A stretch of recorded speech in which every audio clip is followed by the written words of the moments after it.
Imaginez découvrir que la personne en qui vous avez le plus confiance au monde, celle qui devrait vous protéger par-dessus tout, est en réalité votre plus grand cauchemar.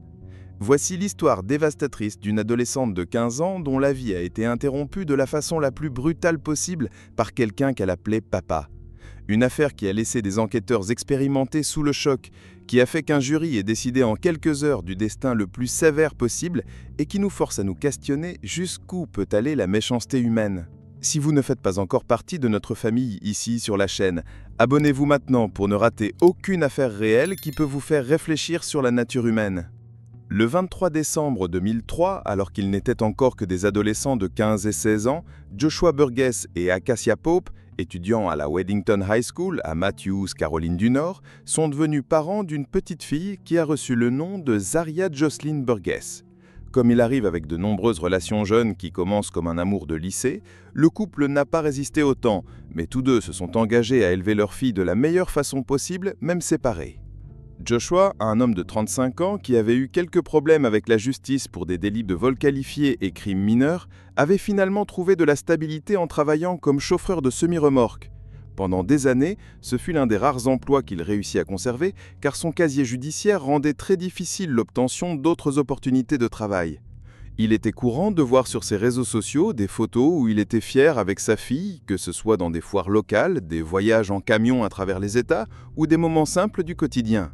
Dans une publication particulièrement touchante, il a partagé une photo de deux dans une foire et a écrit dans les commentaires comment ils étaient restés éveillés jusqu'à 1h du matin à parler de leur excitation à l'idée de manger des beignets sucrés. À une autre occasion, il a posté une photo de Zaria se coiffant dans un salon et a écrit « Ah, la joie d'avoir une fille adolescente qui attend qu'on arrange ses cheveux, je n'échangerai ce temps contre rien !» Des commentaires de membres de la famille louaient constamment son dévouement en tant que père, une tante allant jusqu'à écrire « Tu as un père si incroyable, Josh !» et même des amis de Zaria montraient de l'envie pour la relation proche qu'elle avait avec son géniteur. Zaria accompagnait fréquemment son père dans ses voyages en camion, et Joshua partageait fièrement ses aventures sur ses réseaux sociaux. Pendant des années, cette dynamique semblait fonctionner parfaitement.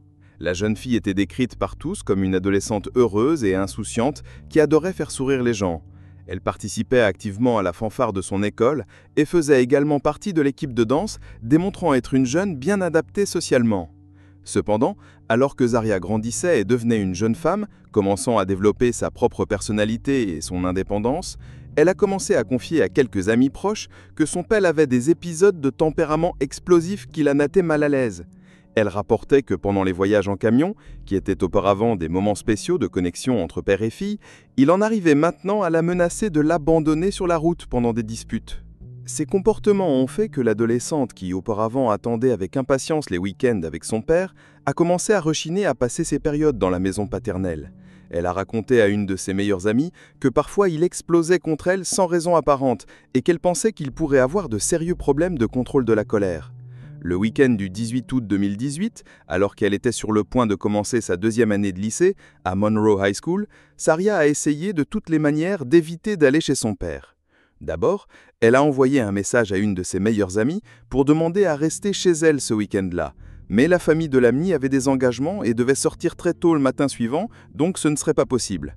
Ensuite, elle a essayé de convaincre sa mère de venir la chercher, mais Acacia était hors de la ville avec le groupe de danse de l'église pour une présentation. Elle ne pouvait pas y aller. C'était comme si l'intuition de la jeune fille essayait désespérément de l'alerter sur quelque chose de terrible qui était sur le point d'arriver, mais toutes les options d'échappatoire étaient bloquées.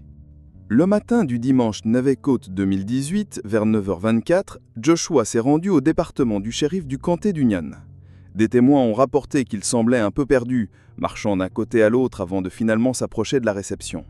Ses mots à l'officier à la réception ont été directs et choquants. « Je suis ici pour me rendre pour homicide ».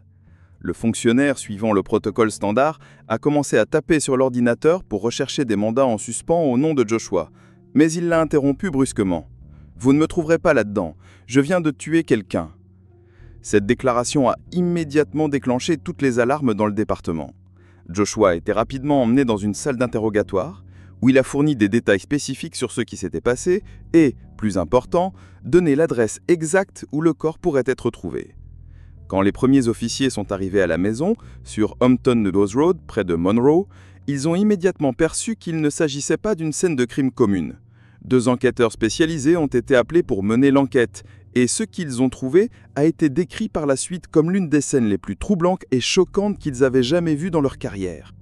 Zarya a été trouvée sans vie dans le salon de la maison, complètement dénuée avec des menottes aux mains et aux pieds, positionnée face à la porte d'entrée comme si c'était un affichage macabre et délibéré. Elle avait été poignardée plusieurs fois sur tout le corps, mais la cause visible de décès était une coupure profonde et brutale à sa gorge. Il était évident pour les enquêteurs que Zarya avait été victime de violences extrêmes de nature intime pendant une période prolongée avant son homicide.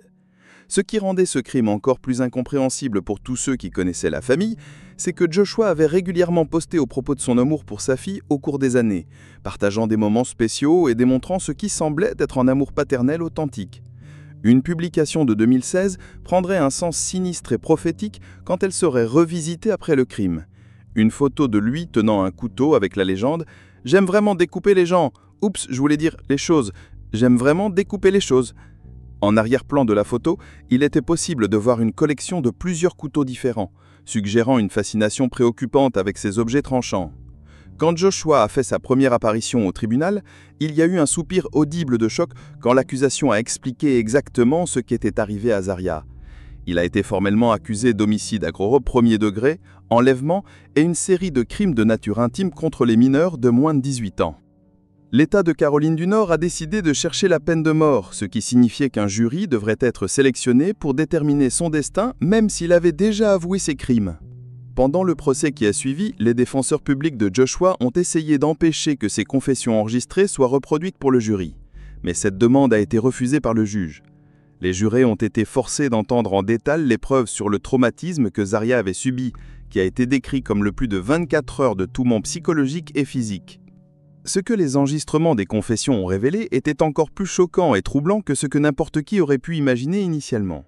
Il affirmait aux autorités, sans montrer aucun repentir ou remords, qu'il était amoureux de Zarya et que, en la voyant grandir et devenir une jeune femme attirante, il avait décidé que personne d'autre ne pourrait la voir. Cette révélation a transformé rétroactivement toutes ses publications affectueuses sur Facebook en quelque chose d'absolument répugnant et a fait que beaucoup se demandent si ces sentiments malsains avaient été présents pendant des années, masqués comme un amour paternel normal. Dans ses propres mots enregistrés, Joshua a décrit froidement comment il avait planifié méticuleusement chaque détail du crime pendant des semaines. De façon absolument choquante, il a dit aux enquêteurs que ce week-end avait été les meilleures 48 heures de sa vie et qu'il avait profité de chaque minute des actes horribles qu'il avait commis contre sa propre fille. Le plus choquant de sa confession a été la révélation que Zarya, étant une jeune forte et déterminée, avait presque réussi à échapper à son cauchemar. Elle s'était remise de l'inconscience après qu'il ait pensé qu'elle était décédée et, démontrant un courage et une force de volonté extraordinaires, avait presque réussi à atteindre la porte d'entrée de la maison. C'est à ce moment que Joshua l'a interceptée par derrière et a coupé sa gorge, terminant définitivement sa vie avant de la repositionner dans le salon. Après 3 semaines intenses de procès qui ont inclus des témoignages d'experts médicaux, d'examinateurs légaux, de membres de la famille et de déclarations d'impact de la victime, le jury s'est retiré pour délibération. Étonnamment, ils n'ont pris que quelques heures avant de retourner dans la salle d'audience avec un verdict unanime, peine de mort pour le crime d'homicide au premier degré.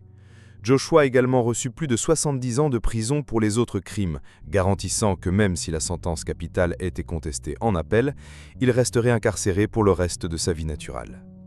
L'école de Zarya, Monroe High School, a rendu un hommage touchant à la jeune étudiante en plaçant une toge de remise des diplômes sur la chaise qui aurait été la sienne pendant la cérémonie 2 ans après sa mort. Ses camarades de classe, professeurs et membres de la communauté se souvenaient d'elle comme d'une personne naturellement joyeuse et extravertie, qui avait le don spécial de faire sourire les autres, même dans les jours les plus difficiles. Ce cas sert de rappel sombre et terrifiant que des prédateurs peuvent être cachés dans les endroits les plus improbables et fiables, même au sein de la famille nucléaire elle-même.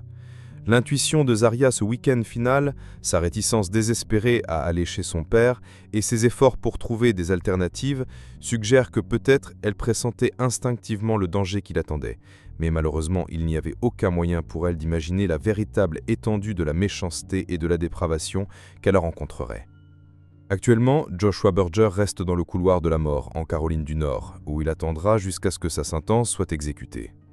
Pour une communauté entière et une famille complètement dévastée, la justice a été formellement servie à travers le système légal, mais rien au monde ne peut ramener la jeune vie brillante qui a été perdue de façon si brutale et insensée.